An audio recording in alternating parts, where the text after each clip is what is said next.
I think that preparation is valuable. I didn't prepare for this video though. But I did just get out of a meditation and I did see the higher version of myself. I saw what she looked like. I may look different in the future, but I saw her energy. I encourage you to meditate and to visualize what your higher self looks like. Not really physically. When she wants to show herself physically, she will. Your energy, the energy of your future self, your higher self, she wants to be seen. He wants to be seen. It's not just, oh, what do they physically look like? Oh, what supplements do they take? How does she style her hair? Those types of things. Really tap into what does their energy look like? And that will put you in alignment with what you're supposed to look like physically. Yes, it's important to show up polished, presentable, prepared in everyday life, in the real world. What's more important, I believe, is being able to step into a room and be magnetic, embodying a confident, radiant woman. And there's going to be a lot of characters in your journey. Some are there for a season, some are there for a lifetime, and some are just like meant to see you in passing. But every character on your journey, they're going to assist you in some way. But at the end of the day, this is still your journey. This is your journey. Nobody is responsible for saving you, not even your parents. Your parents are living for the first time themselves in this realm.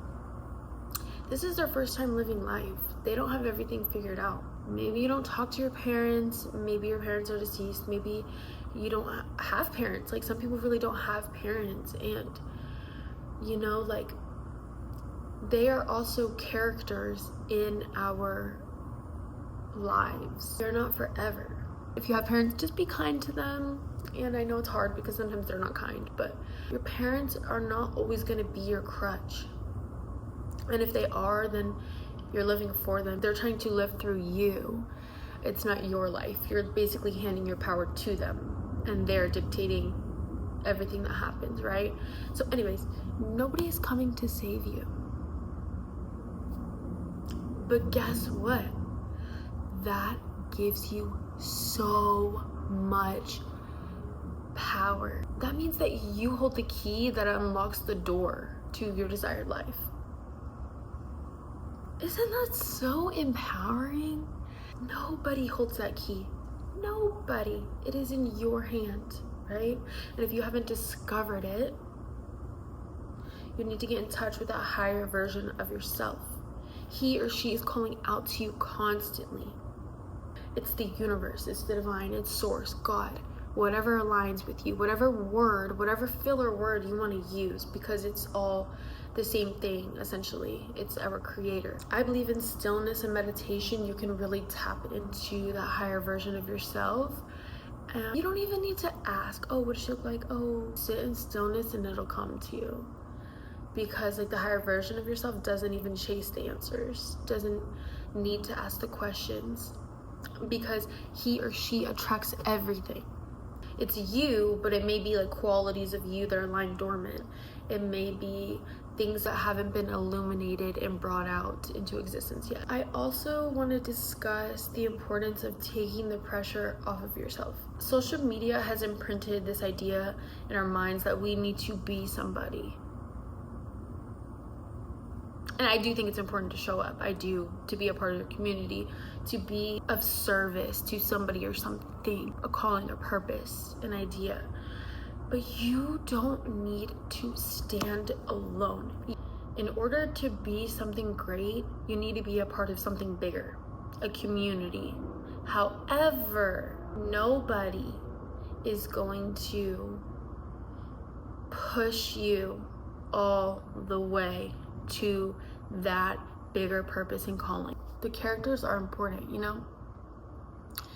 Even people I no longer speak to, friends that I've had, people who've passed away, all of these things, people I've had beef with or whatever, they are all extremely important characters on my journey because they've been a mirror to me. They've reflected back to me in some way, something about myself that I need to heal, something that I didn't notice that is beautiful about myself.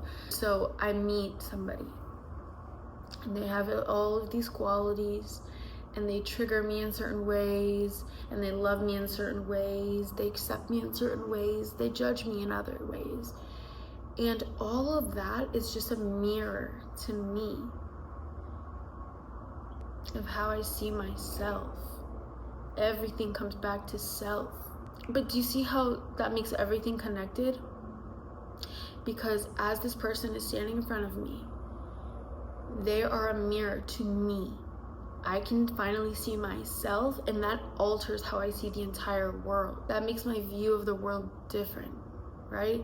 It does matter how you show up. It does matter how you see yourself. It does matter because you are somebody's reflection.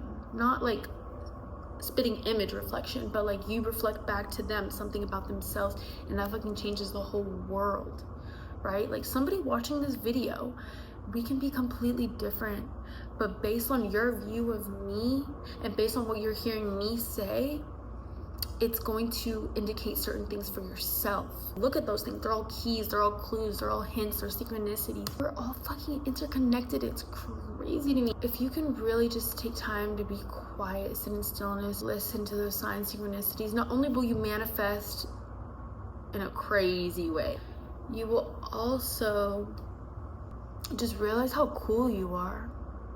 You don't have to try to be the cool girl. You don't have to try to be a bad bitch. You are one. I reached self-actualization for the first time ever. I think it was the first time ever a few months ago, and it was the most beautiful experience. I got to know myself, and it was the realest, rawest thing. Like, I can't even put it into words how crazy that feeling was. The happiest I've ever been, and nothing extraordinary was happening, but because I was willing to face my shadow, but not only my shadow, but really just enjoy my own presence and like the world that has been gifted to me, the world that was around me, everything I could touch, feel, see, smell, hear, and even the things I couldn't.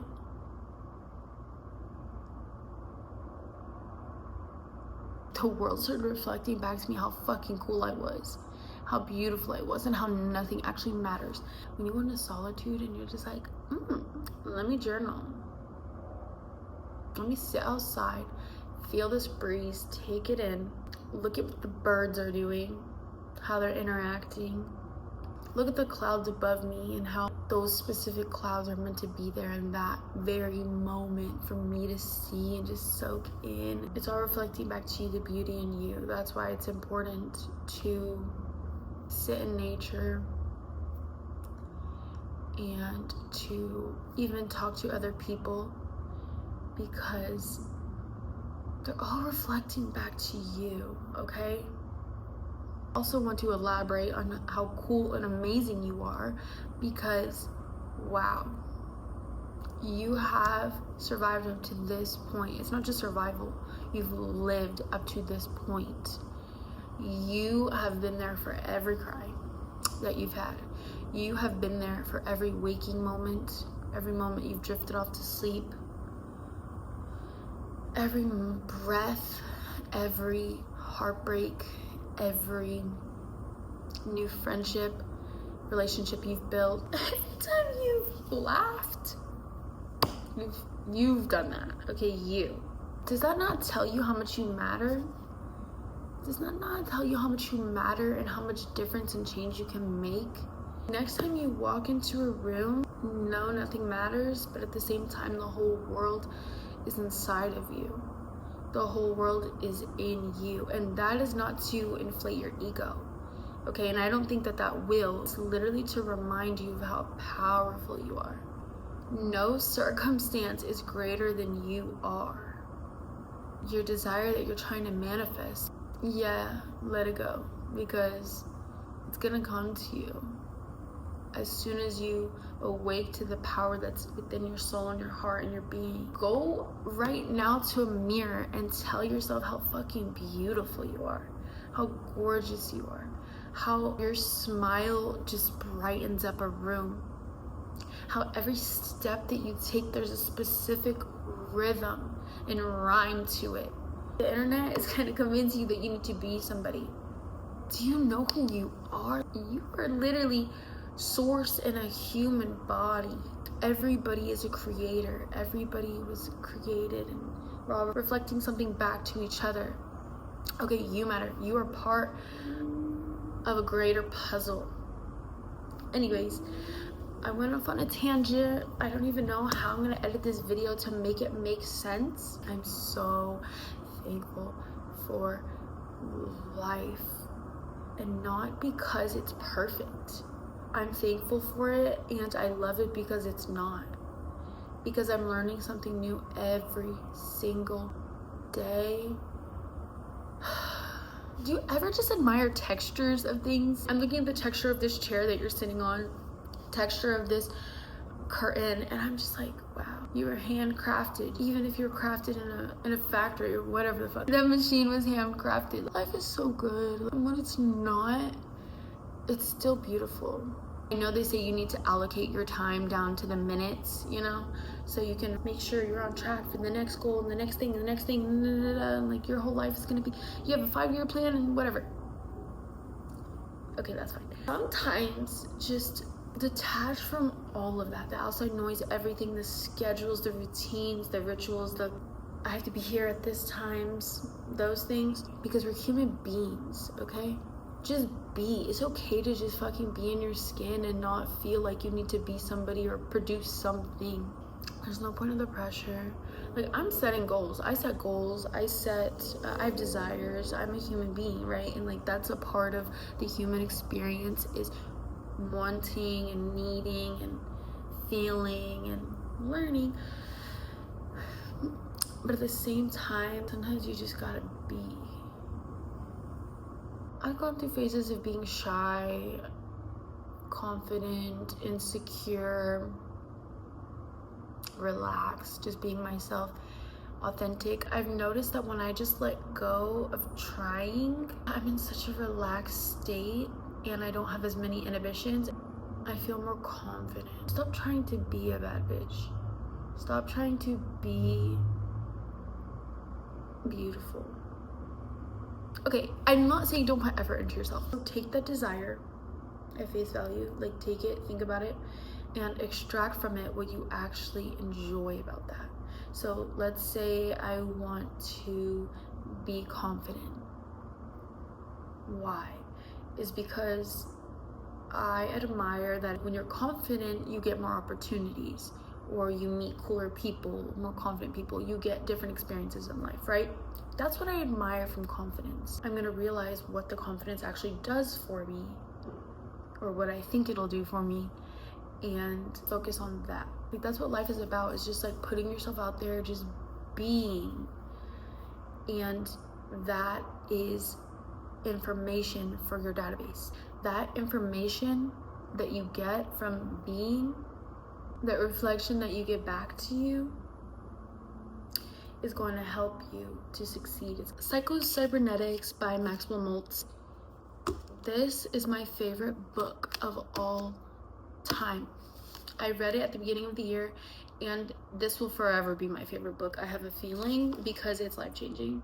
Your success mechanism works. You are not a machine, but discoveries in the science of cybernetics all point to the conclusion that your physical brain and nervous system make up a servo mechanism that you can use, and that operates very much like a computer in a mechanical goal-seeking device.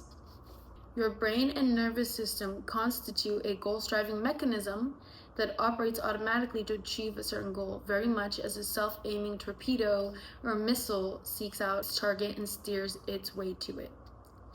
Your built-in servo mechanism functions both as a guidance system to automatically steer you in the right direction to achieve certain goals, or make correct responses to your environment. And also as an electronic brain, which can function automatically to solve problems, give you needed answers, provide new ideas or inspirations.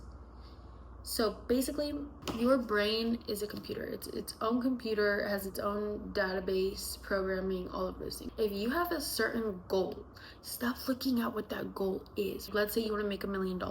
Stop focusing on the goal at face value.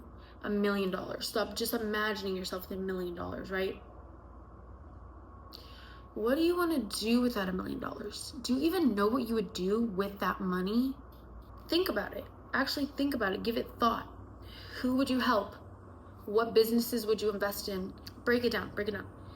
And what is the true desire of having that money? What's the true desire of having $1 million? It may be like a sense of accomplishment for you. It may be a status. It may be having multimillionaires in your network, right? Knowing important people with status and money, whatever. Whatever that means for you, really look at that. Take your goal and extract from it the true value that you are actually seeking. Because I can assure you, it's not just that thing. Like getting a new car, you don't just want the new car, you want what comes with having the new car. Stop looking at the what and focus on the why. If you download a software to your computer, aka your brain, that is for the goal of, let's say, making $1 million, your brain will naturally, if you know actually why you want the $1 million, your brain will naturally direct you towards that. It is a success-seeking mechanism. You naturally have it in your brain. Your brain wants that for you. Psycho-Cybernetics, read this book. I read this months ago. I still just gravitate towards it, and I will for the rest of my life. My goal, it's not even a goal, I know for a fact I'm going to be reading this every single year at least once. I'll probably have the whole book memorized in like 5-10 years. There's so much power in just being, and I finally see why people say that. It's because your brain, it's not even just your brain, but it's like the essence of who you are will guide you towards where you are meant to be.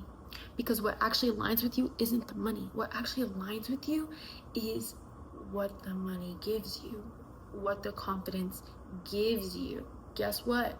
Success is actually the byproduct of that. Your goal is actually a byproduct. It is not the thing that you actually want. It's the byproduct. What you want is the recognition. What you want is to say, I did that shit. What you want is security and safety in a home. It's not just that you want the home. I don't know what I'm going to title this video. Don't even know what category this video falls in. Is it life advice? Is it spirituality? I don't know. But also, do you like my Christmas sweater? My sister gifted me this Christmas sweater a few years ago, and I don't see myself ever getting rid of it. I love it so much. It's comfy, it's cozy, and it just brings back good vibes and memories. But yeah, anyways, Merry Christmas. Just kidding, but Happy Halloween. Thank you for tuning in for this video, and I will talk to you soon.